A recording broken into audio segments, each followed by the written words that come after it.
Good evening, everybody. So this is going to be my documentation of my tournament rounds. For the first one, it's the scenarios Brothers in Arms. So it's pretty much the East Germans coming in from the north against some West Germans, mostly mechanized infantry, and then a detachment of American, pretty much Bradleys, but they do have roughly 8 Abrams tanks. So the game plan for this scenario for me, playing against the AI, I have a lot of success coming down this small road in this valley. When you're playing the East Germans, you have to be a little bit less brute force and a little bit more sneaky, just because I mean your best tanks are going to be your T-72s, T-72Ms, so they don't even have arrow blocks or anything like that. Infrared's pretty bad, which I'll go over my plan. It might be an issue, but we'll see. They do have the nice 125 millimeter gun, so if they do get to shoot, they can hit pretty hard. They're also pretty fast as well.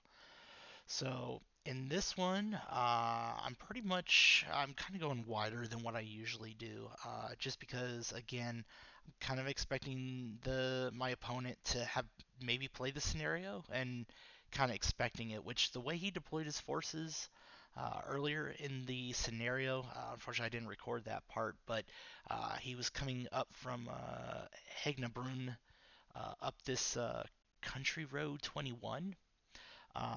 So I think he was expecting me to come down this road, and he was going to hit me with a lot of his armored American forces.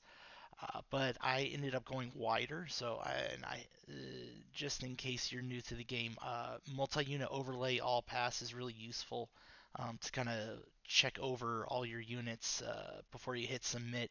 Make sure none of them are doing anything wacky or going out of the way. But so I went a little bit wider. Unfortunately, 3 of these bridges are down, so you have to go all the way around to get into Kulmbach and then go south. But mostly my goal is to just go wide and then start hitting these points right here.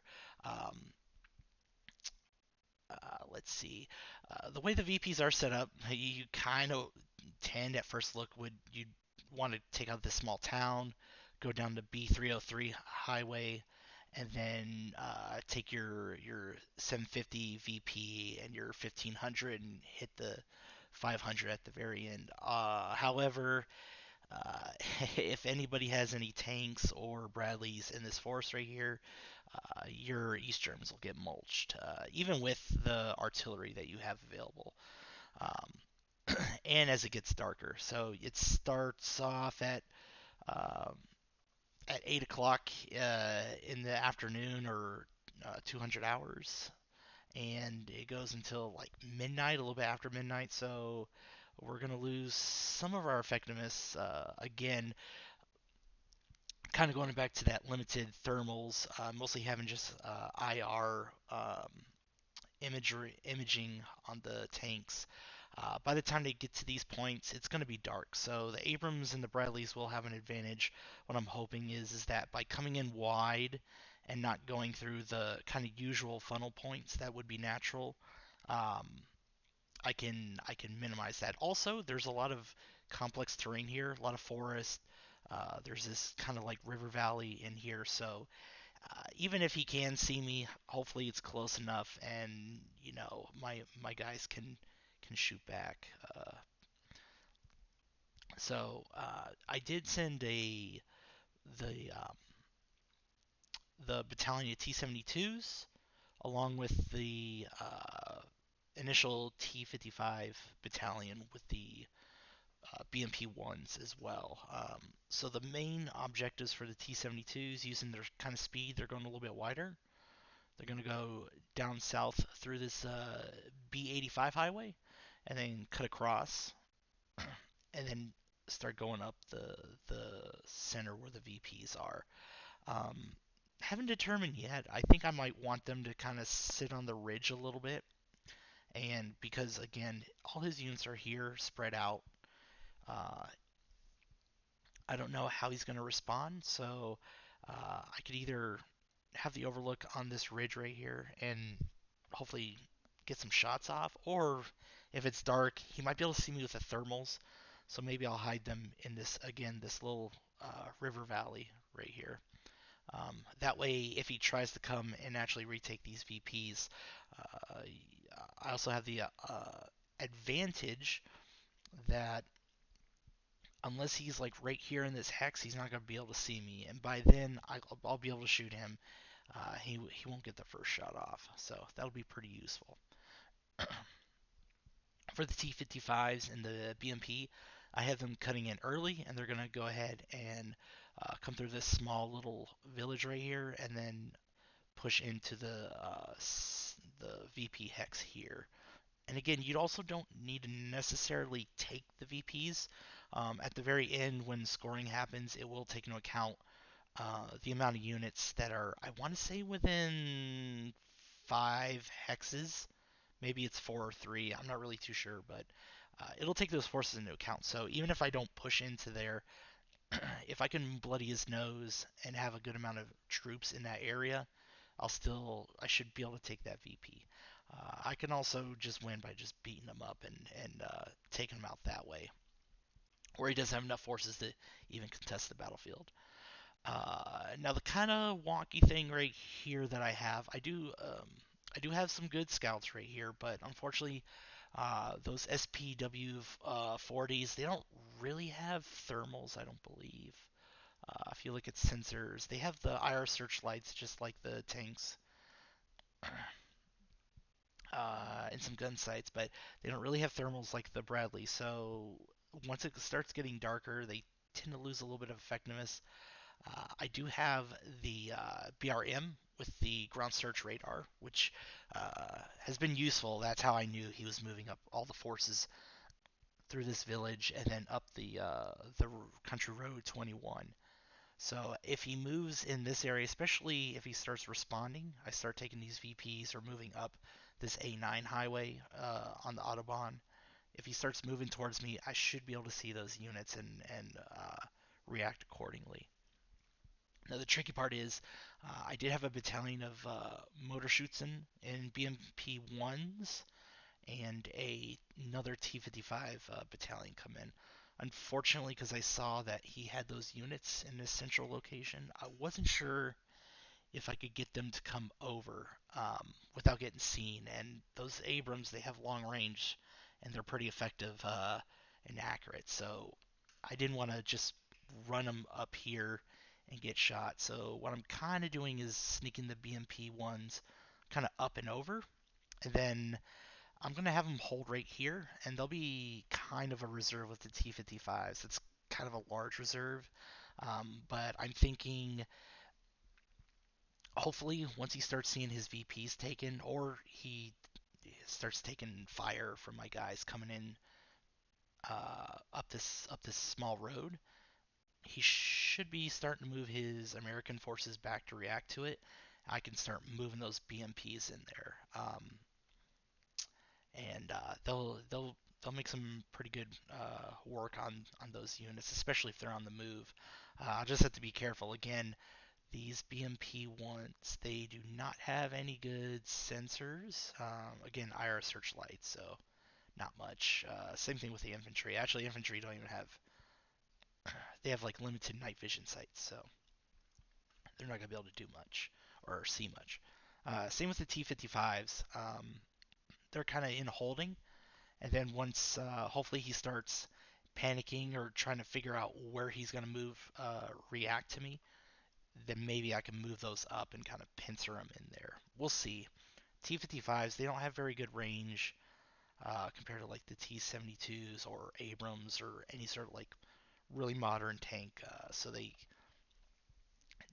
tend to have to kind of send a lot of them into the breach. A lot of them will die, and then the couple that survive can usually do some damage.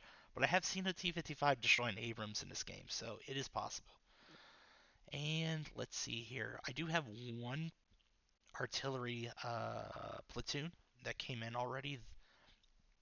He's been beating up this Bradley that's right next, and this is what's great. Make sure, again, if you're new to the game, check those SOPs. and because that's really what's going to enhance like the effectiveness of your units. I mean, just by saying hold until fired on for this fire discipline for this SPW in the infantry, he can't see me. While I want to say the default is like it'll be like short range or like medium. Make sure you use your SOPs. Set those especially. You go to like recon, silently screen, set and observe. Set those up so that way. Set those up so that way your guys don't accidentally shoot. Also, a neat way when I do my NATO video where I'll be playing the opposite, same scenario, opposite side. I set up my German infantry to shoot at 0 to 1 hex range, so you can create nice little ambushes because infantry and APCs are pretty tough to see, especially the Soviet tanks don't have like the best optics. All right. My last little thing, I just got done with like a little tiny like 3 or 4 turn, so he's already put his orders in. I have another 24 minutes, so he's gonna be able to set his orders, and then I'll do another video on then, and I'll show the last little bit of my command cycle, and then I'll be able to put another set of commands in. So it's already starting to get a little asynchronous. So anything that he does right now, he's already locked into until his turn ends. I think I I mean I'd really like to hit this Bradley again. Looks like it's just one left. I can't see it. Yeah, I have that that's turned off. I'd almost like to hit this 500 VP point and the little village just to make them think maybe I held off on committing my forces down this B303 road. Um, but I'm not going to send anything down there. Again, it's pretty much suicide. He already know he has units in this area, so who knows what's crawling around there. Do I have smoke? No. So yeah, that's the one thing about this scenario too. The East German artillery that you get, you have suppression and neutralizing. Um, Smoke would have been nice because then I could smoke like this hex right here. And when the single BMP motor shoots in squad that's attached to T-55s comes in, they can do that. But yeah, that's pretty much the game plan. Is just kind of go wide and hit him in the back, and then when he reacts to me, hopefully uh, the motor shoots in battalion and the T-55s can use use that to kind of create more chaos, make him kind of juggle multiple balls in the air. The only bad thing is it's going to be dark, so my guys aren't going to see much. This guy, he's kind of a like a forward scout, forward like recon security. He's way ahead of where I want him. So I'm thinking, I also don't want him to trip over this VP. That'll give the game away if my opponent's on the ball, which I'm going to assume he is. To never assume your opponent is asleep at the wheel because you can get surprised. So I think here, let's see. The only thing I really try to micro a lot in my games is like the time hacks for these. I don't try to like be too crazy. Let's see. So they're gonna get there around 21:37. So yeah. Um, this doesn't really have that great. I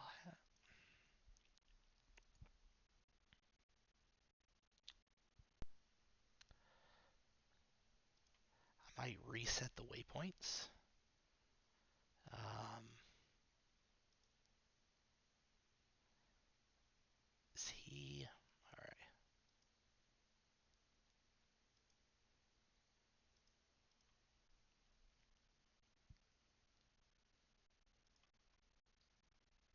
We'll tell him to screen. I think he's in a clear. Yeah, he's in the clear. So we'll get him. It's going to take a little bit for the orders to kick in. 21:25. Hopefully. Yeah. Hopefully that's the way it goes.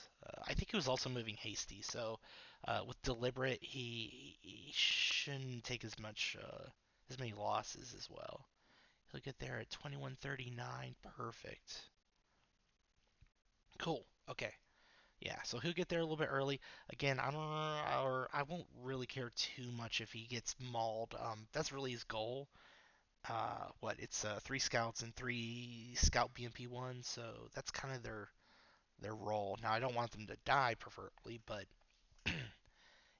if he's the one who takes the hits in the T-72s on my next command cycle, if I can adjust them, then that works out. Let me just check one thing too. Perfect. For tanks, I always like to keep the standoff range at 2 hexes, um, just because, say, like these T-55s, they come in this forest. One of them runs up against some West German infantry. Uh, that guy might get mauled a little bit, although the Panzerfaust, or yeah, they're not ATGMs, but they're anti-tank rockets. I think they're only like 300 meters, so they might necessarily not hit them. But if once they see them, if they're kind of bunched up right here, with that 2 hex, they'll stop and they'll relocate. So that way you don't have them conga lining right through that hex. And if tanks are in the same hex as infantry, then they'll take side shots, rear, and top hits, and that will knock out your tanks. You'll go from like 10 tanks in a T-55, even a T-72 company, to like none. Like they'll just get wrecked. So I always like to put that 2 hex range just to be on the safe side. Depending on the situation, though, sometimes you do want it 0. Like, say, I definitely want them to run through here and just gun through and get to the VP. Then you want to do the standoff of like 0. Because I have also had scenarios where I had it set to like 1, and one little, like, it doesn't. The one complaint I would have is even if it's like the weakest one dude hidden away in a town, it'll trigger that standoff. So it'll kind of mess up your plans. But all right, so we got that. I don't think I want to change anything. I don't see anybody do anything weird.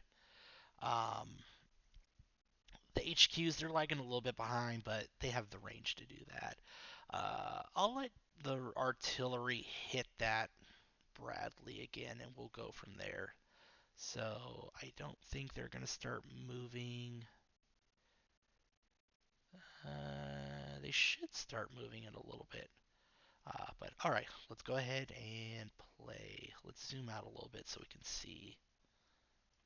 That might be a little too much. Yeah, we don't see it. All right, let's go ahead and start.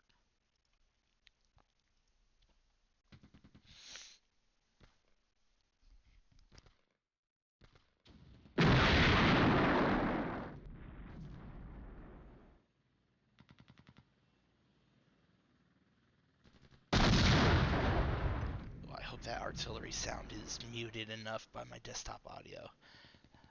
The engine sounds I was able to get on a test to go low, but I did not test the artillery.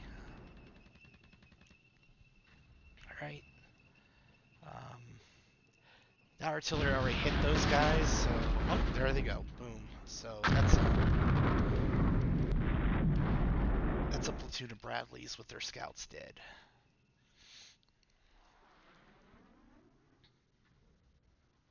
And reconnaissance and knowledge of the enemy's position is key to this game because it allows you not to run your guys up and take unnecessary losses. Oh, they're getting a little ahead of All right, and that was it. Not really exciting. More just my game plan, but um, yeah. So far, really haven't seen much. Looking at this guy right here, he's hastily moving back, so the game might be up.